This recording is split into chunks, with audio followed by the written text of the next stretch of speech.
Good morning, I'm Mr. Mazone. This morning we're going to do a quick introduction on the Oxy-Fuel cutting torch used in the standard equipment welding shop. So consideration to take in is safety. When performing Oxy-Fuel cutting, you want to make sure you have all jewelry removed. That's watches, rings, dog tags. Another thing, you want to make sure you're in a hot zone, hot-free zone, meaning all flammable items are removed within 50 feet. After you have deemed that you are ready to cut, you want to do an inspection of your equipment. You want to make sure you have everything here. Here we have our acetylene gauge. You know it's acetylene because it's red. Another thing to take into consideration when using this gauge after you hook it up is you want to ensure that you don't go past 15 psi. You have a red bar on there letting you know that it is a danger zone once you reach that 15 psi, so you want to keep it away from that. Second, we have our oxygen gauge. You know it's the oxygen gauge because it's green. Want to make sure you have leather gloves. Here's your Oxy-Fuel cutting torch. Some goggles that are approved. Number 6 for cutting. Your flint igniter, you use this here to ignite that torch. And your apparatus wrench. What this does, this has every fitting that you will need when hooking up and installing that Oxy-Fuel cutting torch.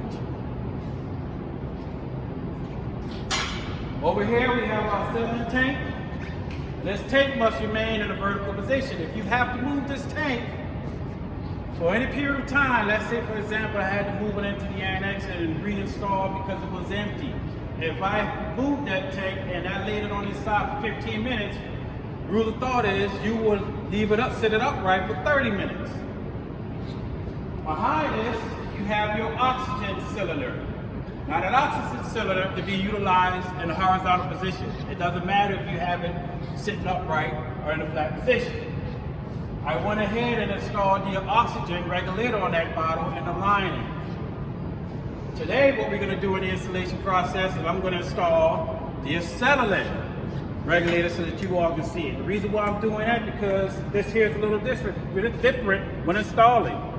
You have a little notch on there to let you know that it is reverse thread, unlike the oxygen. So what we're going to do, we're going to simply take that, put the mill in, and turn it counterclockwise.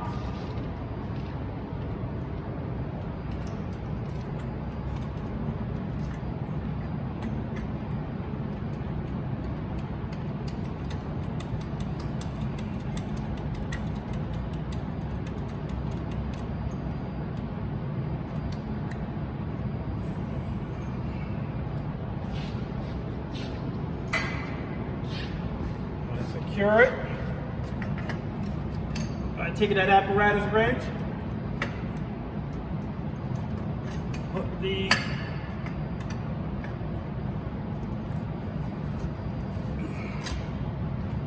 tighten it down. Next thing you want to do is take that acetylene line, which is red. Everything dealing with acetylene is always colored red. So you want to take that, which is also reverse thread, because you can see it is notched. You're going to secure that to the regulator by turning it counterclockwise.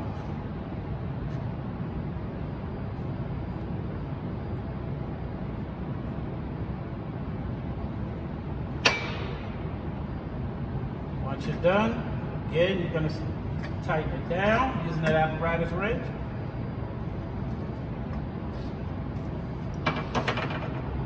Now we're going to move over and continue installation with the torch itself.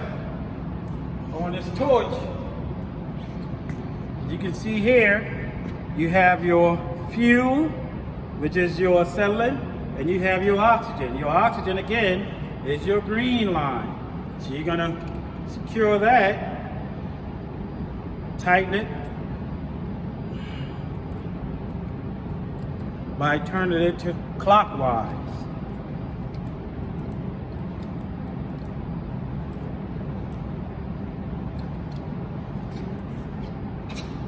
Secure it with that apparatus wrench. Next is the acetylene. Again, reverse thread, so we're going to turn it counterclockwise.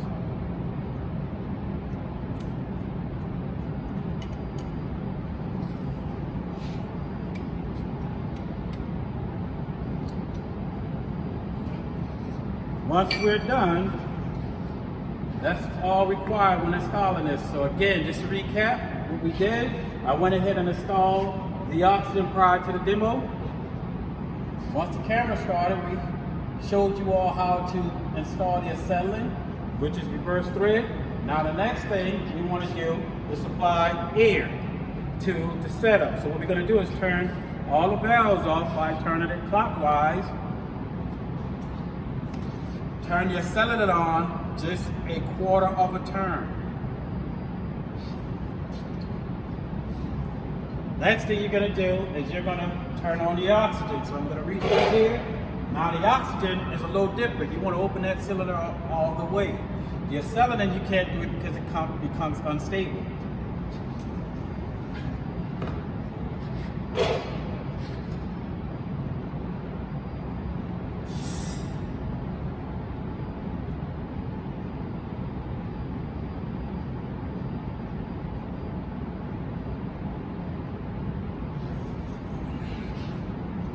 After doing that, the next thing you're going to want to do is a leak test. And how do you perform a leak test?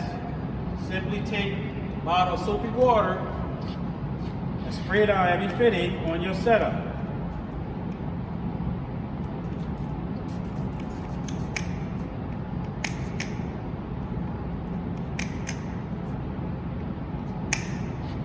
If there is a leak present, it will bubble up like so. As you can see, our oxygen line is loose.